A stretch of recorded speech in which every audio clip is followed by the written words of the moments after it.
अब देखो जो पाकिस्तान है वो किसी को भी धोखा दे सकता है, चाहे उसका मुस्लिम उम्मा हो या फिर कुछ भी हो, क्योंकि देखो पाकिस्तान एक फेल्ड स्टेट है। ये बात तुमको एक्सेप्ट करना होगा। और तुम ये चीज़ हम देख सकते हैं ना कि कैसे पाकिस्तान ने कुछ डॉलर्स के लिए यूएसए के सामने ईरान को बेच दिया, अपने आप को बेच दिया। जो ईरान पे अटैक हुआ जो यूएसए ने किया, उसमें क्रिटिकल रोल था पाकिस्तान का, क्योंकि जो भी इंफॉर्मेशन था, और ये सुनने में तो ये भी आ रहा है कि पाकिस्तान ने यूएसए को अपना एयर स्पेस यूज़ करने के लिए भी दिया था। बट देखो, इससे हमें ये समझ आता है कि क्यों कुछ हफ्ते के बीच में यूएसए इतना ज़्यादा पाकिस्तान को क्यों फेवर कर रहा था, क्योंकि ट्रम्प का एंड गोल तो यही था कि पाकिस्तान को यूज़ करके वो ईरान की न्यूक्लियर फैसिलिटीज़ को अटैक कर सके। या तो जैसे अफ़गानिस्तान को अटैक किया था यूएसए ने, पाकिस्तान को डॉलर का लॉलीपॉप देके, सेम उसी तरह से पाकिस्तान को फिर से लॉलीपॉप दिया गया ईरान को अटैक करने के लिए। और पाकिस्तान जो हमेशा मुस्लिम उम्मा, मुस्लिम्स नेशन, मुस्लिम्स का साथ देना चिल्लाते रहता है, भौंकते रहता है, कुछ डॉलर्स के लिए अपने अपने उम्मा को बेच दिया।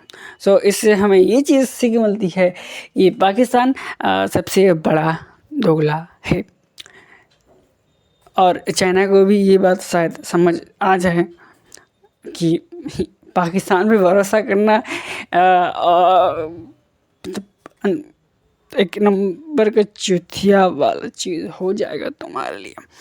सेकेंडली, इसमें जो इंडिया है, इंडिया का रिस्पॉन्स क्या है? देखो, इंडिया के जो रिलेशंस हैं वो ईरान के साथ अच्छे हैं, इसराइल के साथ भी अच्छे हैं, लेकिन इंडिया के लिए ये दोनों कंट्री इम्पॉर्टेंट है। इसलिए इंडिया इस वॉर में या इस कन्फ्लिक्ट में न्यूट्रल लेने की कोशिश कर रहा है। जब यूएसए ने ईरान पे अटैक किया, उसके बाद जो ईरान के प्राइम मिनिस्टर हैं, उन्होंने नरेंद्र मोदी को 45 मिनट्स के तक कॉल करके बताया, सारी चीज़ें एक्सप्लेन किया। और दूसरी तरफ जो पाकिस्तान है, जो कल डोनाल्ड ट्रंप को नोबेल प्राइज़ देने के लिए रिकमेंड किया, आज उसने खुद ईरान के अटैक में यूएसए को सपोर्ट किया और ट्विटर पे पोस्ट करता है कि हम इस अटैक को कंडेम करते हैं।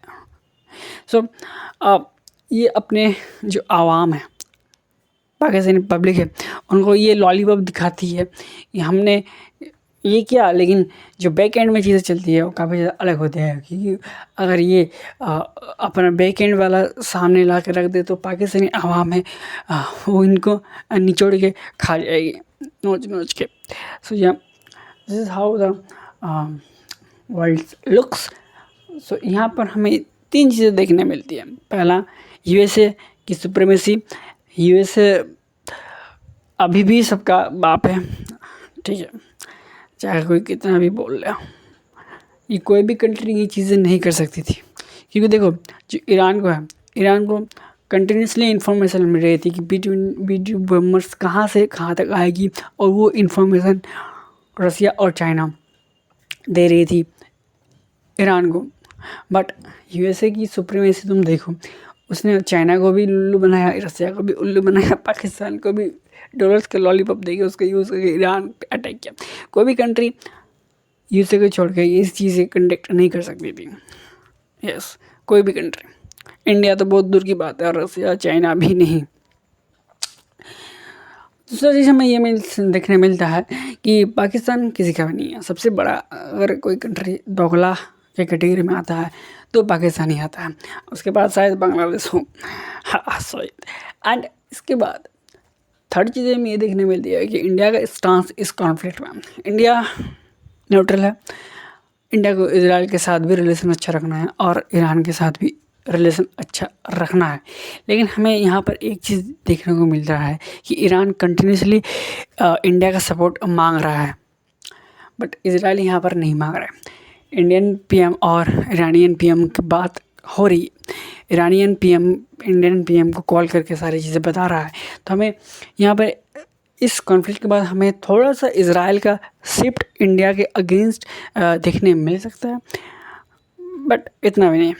क्या तुम क्या सोचते हो इस कॉन्फ्लिक्ट के बारे में? एंड इंडिया के इंटरेस्ट में तो यही है कि दोनों कंट्री में पीस रहे और हम अपना यूरोप का जाना रास्ता इन दोनों कंट्रीज़ के बीच में हो सके, होके निकाल सके। तुम क्या सोचते हो मुझे कमेंट में अपने राय बताना। And yup, peace out, bye.